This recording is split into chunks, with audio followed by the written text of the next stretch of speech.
नमस्कार शेतकरी मित्रांनो, सुयश कृषी या यूट्यूब चॅनलला आपलं पुन्हा एकदा स्वागत.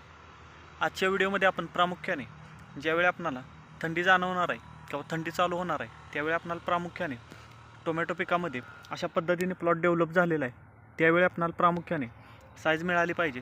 त्याचबरोबर थंडीमुळे क्रॅकिंगची समस्या असू नये किंवा फळ तडकणे, त्याचबरोबर दवबादड हे पानावर जास्त काळ राहिल्यामुळे आपणाला प्रामुख्याने हा टिपका रोगाचा प्रादुर्भाव किंवा खालून पानं पिवळे पडणे, गिरव्यासारखी समस्या असेल किंवा जो उशिरा येणारा करपा याची प्रामुख्याने समस्या जाणवू शकते. त्याच्यासाठी आपल्याला प्रामुख्याने फवारण्यांचं नियोजन कशा पद्धतीने घेतलं पाहिजे.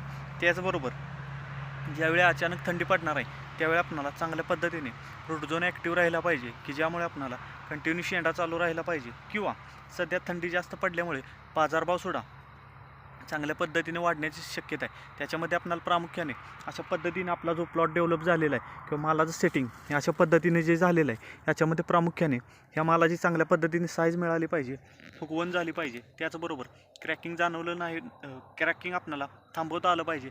फळावर कोणत्याही पद्धतीचा डाग हा पडला नाही पाहिजे. याच्यासाठी प्रामुख्याने आपल्याला खतांचं नियोजन असेल किंवा फवारण्यांचं नियोजन हे कशा पद्धतीने केलं पाहिजे त्याविषयी आपण आजच्या व्हिडिओमध्ये सविस्तर चर्चा करणार आहोत. आता ह्या स्टेजला प्लॉट आला, प्रामुख्याने खतामध्ये शेंडा चांगला चालू आहे. आपणाला प्रामुख्याने ही जी फुलकळी निघत आहे किंवा जे फ्लॉवरिंग निघत आहे याचंसुद्धा सेटिंग झालं पाहिजे. त्याचबरोबर गेरवा असेल किंवा खालून अशा पद्धतीने पानं जी पिवळी पडत आहे त्याच्यासाठी आपणाला प्रामुख्याने खतांचं नियोजन कोणतं केलं पाहिजे.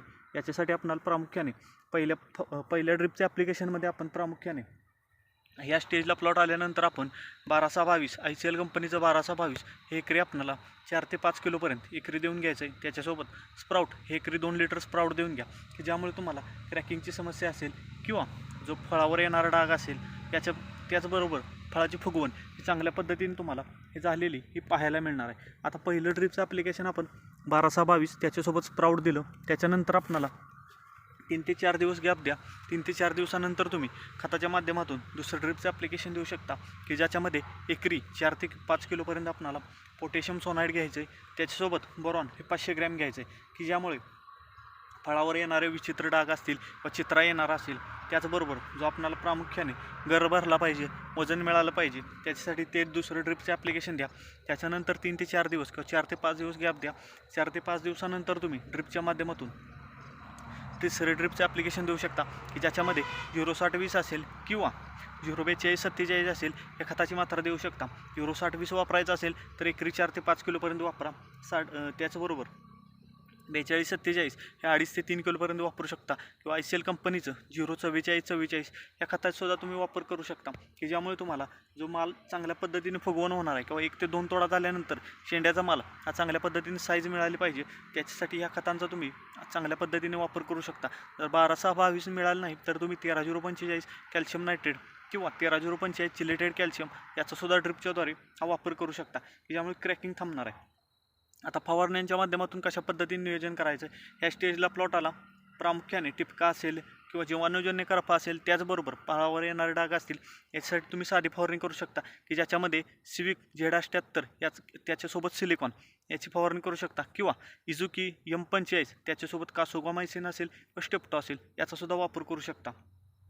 तसेच ज्यावेळी आपणाला प्रामुख्याने करप्याचा जास्त प्रादुर्भाव जाणवणार आहे, पानं चांगल्या पद्धतीने टिकवणे गरजेचं आहे, त्यावेळी तुम्ही साधी फवारणीसुद्धा करू शकता. याच्यामध्ये तुम्ही किटाजिन हे प्रति लिटर पाण्यासाठी 1 मिली, त्याच्यासोबत M45 प्रति लिटर पाण्यासाठी 2 ग्रॅम व त्याच्यासोबत तुम्ही स्टेप्टोसायक्लिन असेल किंवा कासोगामायसिन असेल या कोणतीही एक फवारणी करू शकता. मग जर तुम्ही इझुकीची फवारणी केली तर त्याच्यानंतर 3 ते 4 दिवसानंतर तुम्ही डेलिकेट इक्वेशन प्रो याची फवारणी करू शकता किंवा सिविक Z78 त्याच्यासोबत कासोगामायसिन वापरलं तर त्याच्यानंतरसुद्धा तुम्ही एखादं इन्सेक्टिसाइड वायोगो मुव्हेंट एनर्जी असेल किंवा डेलिकेट इक्वेशन प्रो याचा वापर करू शकता किंवा कोरॅझनचा सुद्धा तुम्ही वापर करू शकता की ज्यामुळे तुम्हाला प्रामुख्याने थ्रिप्सचा प्रादुर्भाव असेल किंवा जी फळातील आळे असेल, फळ पोकरणारे आळे असेल याच्यावर चांगलं कंट्रोल मिळालेलं हे पाहायला मिळणार आहे. त्याच्यासोबत जर पानं जास्त काळ ओली राहत असतील व 1 ते 2 तोडा झाल्यानंतर प्रामुख्याने खालून भाग जास्त प्रमाणात पिवळी पडत असेल तर ज्यावेळी पानं ओली आहेत त्यावेळी तुम्ही ट्रायकोसुडो त्याच्यासोबत ताक याचं जर फवारणी कंटिन्यू 2 दिवस घेतली तर कोणत्याही रासायनिक बुरशीनाशकांचा जास्त वापर करायची सुद्धा गरज नाही. चांगल्या पद्धतीने तुम्हाला पानं टिकणार आहेत. कोणताही करपा असेल किंवा फळावर येणारे डाग असेल याच्यावर सुद्धा चांगलं कंट्रोल मिळणार आहे. आता फळावर जर डाग जास्त प्रमाणात येत असतील तर तुम्ही कॅपटॉप संचार 40 किंवा कॅपटॉप स्ट्रायकर याचासुद्धा वापर करू शकता. कॅपटॉप प्रति लिटर पाण्यासाठी 1.5 ते 2 ग्रॅम, त्याच्यासोबत स्ट्रायकर वापरणार असाल तर प्रति लिटर पाण्यासाठी 2 ते 2.5 ग्रॅम वापरा.